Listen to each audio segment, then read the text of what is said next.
Hey everyone, Ruben here, Kindred Dog PDX. This here is our question of the day, and this here is number 18. And here we go. We have a 2.5-year-old pit mix. When I got him, he displayed visible signs of extreme fear toward men and certain types of people. After working with his vet over the past year, she explained this is residual due to being horribly neglected and abused. When I got him, I lived alone. We recently relocated and he has not adjusted to the move. He is in daycare while I am at work and he does great there. But when we get home, he is very unsure, nervous, and scared. We live with family. He has never acted out in fear until now, snapped and nipped when a family member was messing with him while he was trying to eat, and another when a family member came into our room. I would love to see my dog live a happy, healthy life free of fear. I would like to be properly educated on how to help him. I know he's a special case and has special needs. He is a good dog who deserves a chance. I don't know of his past or what is happening to him inside. I am diligently working with his vet to get his health on track. We have never been in any training. He is smart and would enjoy the challenge, and I would love to have professional guidance regarding his needs and making sure they are met. All right, so this is a great question. Definitely going to talk about a few things in here. All right, so we got a 2.5-year-old pit mix who's never been in any training.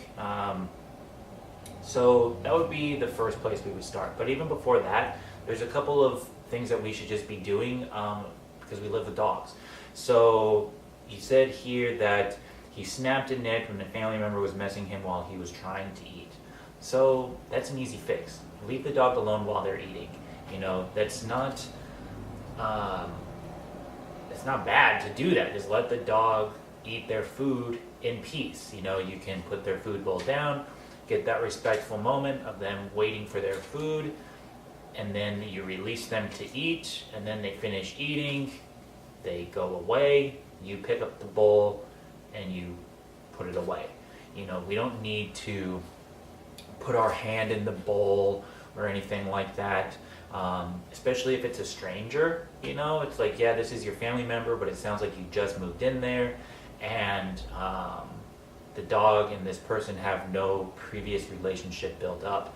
You know, so for the dog, you know, just me hearing this, it's like the dog is thinking, what are you doing messing with me while I'm eating? So leave the dog alone while they eat. Then you mentioned that another one was when a family member came into your room. So these are definitely where we would want to be incorporating some new boundaries with the dog, you know.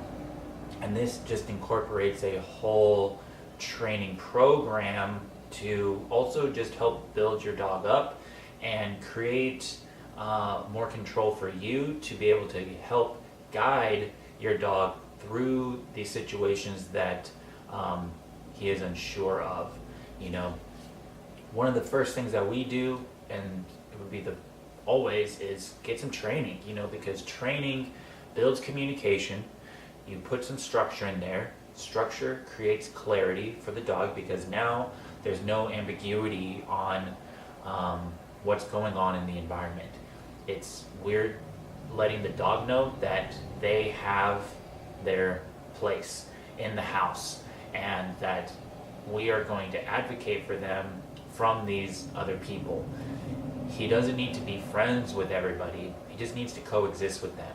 You know, and we do this through training. We do this through teaching the dog, you know, obedience commands. We would teach them how to go to their place. Even if we were in our room, we should be able to tell our dog to either go to a place, go lay down, stay there, even if someone was to come into our room, right? And if we needed to, we could have a kennel in our room and teach our dog to kennel up, or the crate command, and just when we're in our room, the dog goes into their crate. Just because that's maybe where their crate is anyways. So you can teach them how to do that, and that's a safe spot for them so that if someone does come in, you're advocating for your dog and you're advocating for the other people that you live with. You know, a 2.5-year-old pit mix, regardless of the breed, it's a large dog, can do a lot of damage, even with a nip, you know.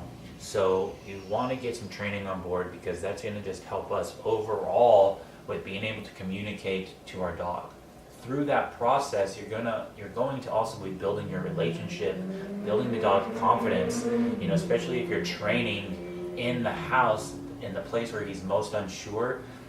You're going to create a new way of being inside of that place to where he's actually comfortable, okay? You know, the other thing is that we want to stop telling ourselves the story of what he may or may not have been through. You know, you have adopted him, you've taken him to the vet is saying that he's been horribly neglected and abused, but I don't think they know that. You know, these are just assumptions based on what the dog is doing. You know, we have seen all kinds of things here, and you know, we've had dogs in here who are afraid of bikes.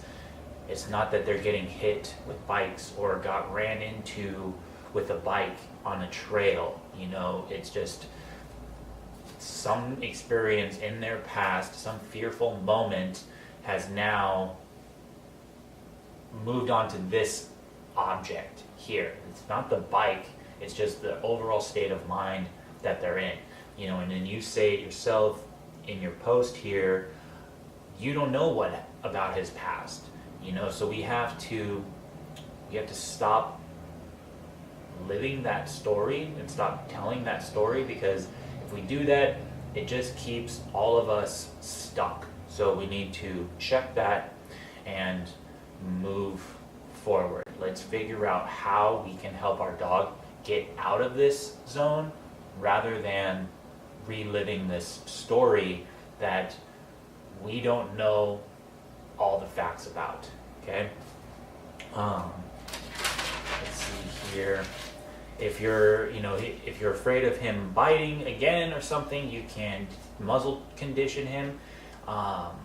There are really great videos on YouTube on how to accomplish that. Our favorite one is from this trainer called the Barefoot Dog Trainer. His name is Josh Moran. That's the video that we send all our clients on how to muzzle condition their dogs if they have any kind of bites. You know, and this is just another safety measure to help you feel more comfortable working your dog, and also to help the people in your house feel more comfortable with your dog. You know, if he is a bite risk, having him wear a muzzle is not a bad thing. It's just a training tool to help us get through this and also keep everyone safe, okay? Let's see here.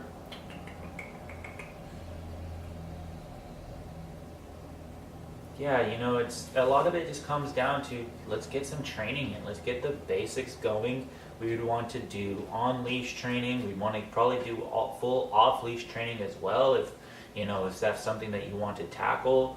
But that's all going to just help give you more control over your dog, help you move them around better, open his life more, which can build more confidence. You know, if he's off-leash trained, he can go to the park, he can run around, be off-leash, explore.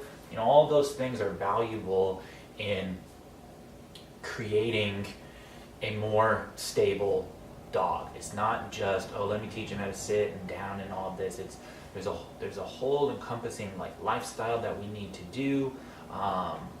We need to become our dog's leaders. You know, we just need to show them the way, and a good leader does that by giving them directions and showing them what to do, what not to do. So those are where we would start, right? So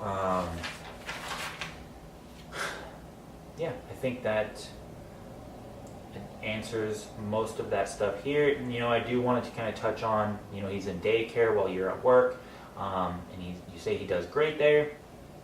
You know, I think that's fine. You know, I would mention that, you should use caution when taking your dog to a daycare, because in our experience, daycares typically tend to be free-for-alls for dogs, lack of rules. They can just kind of do whatever it is that they want throughout the day, which can undermine what your overall goals are for your dog. And also, a lot of those places might be too much for dogs. A lot of dogs get into fights in these places, which can seriously erode your dog. It can erode your relationship, and it can really hinder how they feel about their environment, especially if they are having to, if they're getting bullied over at the daycare center or something, and then they have to take matters into their own hands. They're just slowly getting conditioned that the humans in their world, in their life, don't have any relevance. They don't have any say in what goes down, and so the dog needs to take that position for themselves, and they are the ones that decide, well, I don't like this, so I'm going to snap and nip at it to get it to go away, because that's what's worked in these other areas. So you might want to just check in with that and see how that's going. But other than that, just really start with some training.